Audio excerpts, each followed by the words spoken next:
Hearing notice generate করেছে। তার আগে বিএলওদের মডিউলে লজিক্যাল ডিসক্রিপেন্সি নামে এক ধরনের মডিউল সেট করা হয়েছে। সেই মডিউলে বিএলওরা আমাদের বাড়ি বাড়ি এসে সমস্ত অথেন্টিক ডকুমেন্টস নিয়ে গিয়ে সেগুলো আপলোড করেছেন এবং আমরা আশ্বস্ত হলাম যে আমাদের হয়তো হিয়ারিং হবে না, সব কিছু ঠিক আছে। সব কিছু ঠিক থাকা সত্ত্বেও আবার আমাদের হিয়ারিং নোটিশ জেনারেট করেছে। যত দিন আগাচ্ছে তত আমাদের নোটিশ বাড়ছে। আমার 109 বুথে আবার 650 বিএলও বলছে, আবার 650 নাম এসছে, আবার আপনাদেরকে পুনরায় ডাকা হবে। তার জন্য আমরা পথে আন্দোলনে নেমেছি যে কোনো মানুষকে হেরাসমেন্ট করতে দেবো না, কোনো জনগণ আমরা যাব না, কেউই যাব না।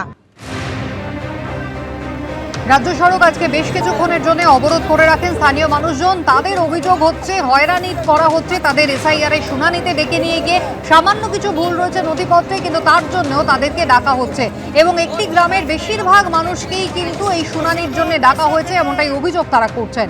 তাদের অভিযোগ নির্বাচন কমিশনকে জানানো হবে, মহকুমা শাসক এমন আশ্বাস দিয়েছেন। বিস্তারিত জানিয়েছেন আমাদের প্রতিনিধি রানা দাস।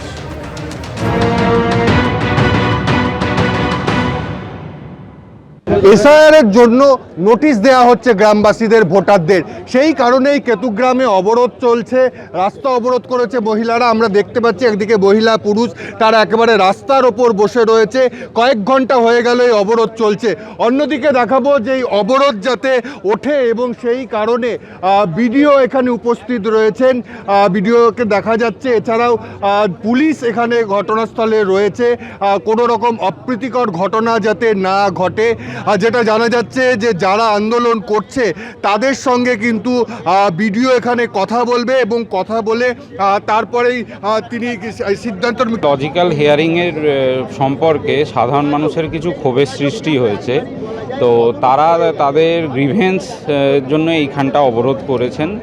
তো সেই জন্য আমি এখানে এসেছি এইখানকার পরিস্থিতি দেখতে, তাদের কি বক্তব্য আমি শুনবো, তারপর যে তাদের যেরকম দাবি থাকবে সেই দাবি দেওয়া আমরা কমিশনকে ফরওয়ার্ড করে দেবো। আইন শৃঙ্খলা বজায় রাখার জন্য প্রশাসনিক কর্তা হিসেবে যেটা করণীয় আমি সেটা করব। হ্যাঁ, এটা লজিক্যাল ডিসক্রিপেন্সিতে বেশ কিছু জিনিস এসছে, সেটা আমরা যতটা হিয়ারিংয়ের মাধ্যমে সম্ভব আমরা শুনানিতে সেটা ক্লিয়ার করতে দিচ্ছি।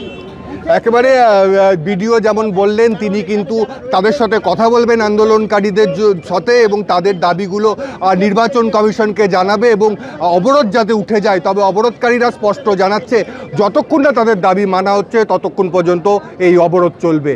রানা দাস, এবিপি আনন্দ, পূর্ব বর্ধমান।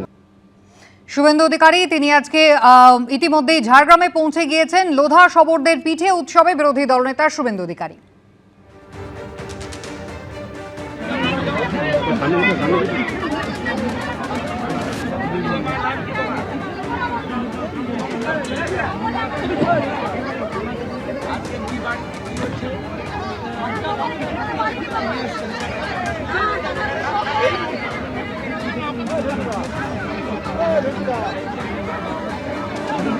বসতে দে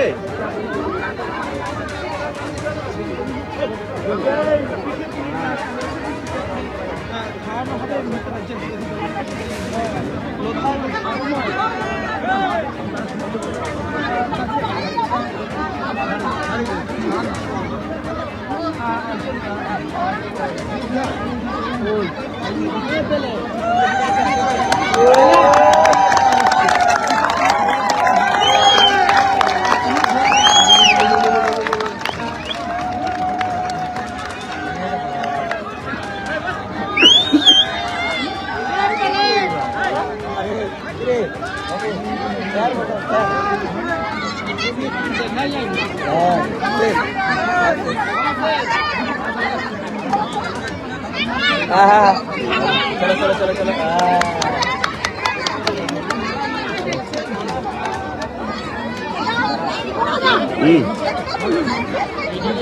पीछे पीछे पीछे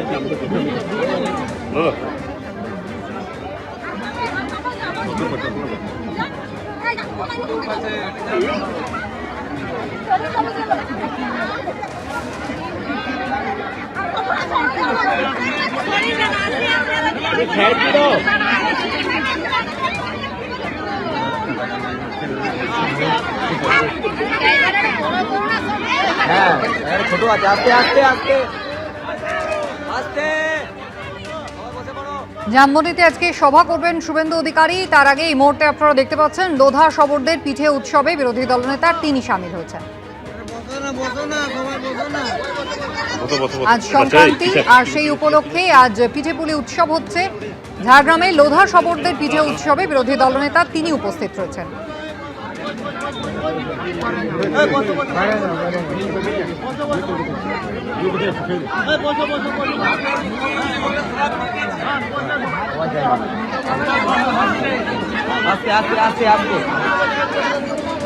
শুভেন্দু অধিকারী আজকে জামবনিতে সভা করবেন। তার আগে তিনি এই পিঠে উৎসবে অংশ নিয়েছেন। ঝাড়গ্রামে লোধা শবররা তারা আজকে মকর সংক্রান্তির দিনে পিঠে উৎসব পালন করছেন। মহিলারা উপস্থিত হয়েছেন, শুভেন্দু অধিকারীকে পিঠে খাইয়ে দিলেন তারা।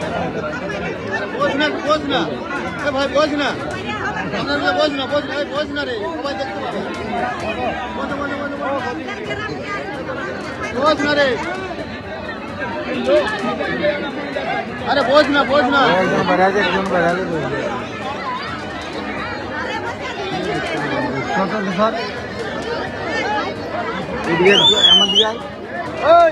স্থানীয় মানুষদের সঙ্গে কথা বলছেন শুভেন্দু অধিকারী, তাদের সুবিধা অসুবিধার কথা শুনছেন। আর অন্যদিকে আজকে মকর সংক্রান্তি উপলক্ষে পিঠে উৎসব গোটা রাজ্য জুড়ে, আর সেই উপলক্ষেই তিনি ঝাড়গ্রাম পৌঁছে গিয়েছেন। বিরোধী দলনেতা শুভেন্দু অধিকারী সভা রয়েছে আজকে জামবনিতে। তার আগে এই মুহূর্তে লোধা শবরদের সঙ্গে তিনি পিঠে উৎসবে সামিল হয়েছেন।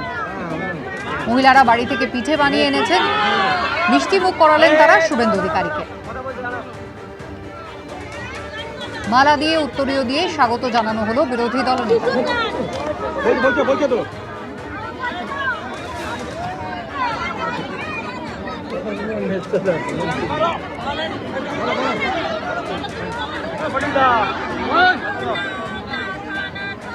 এবিপি আনন্দ এগিয়ে থাকে, এগিয়ে রাখে।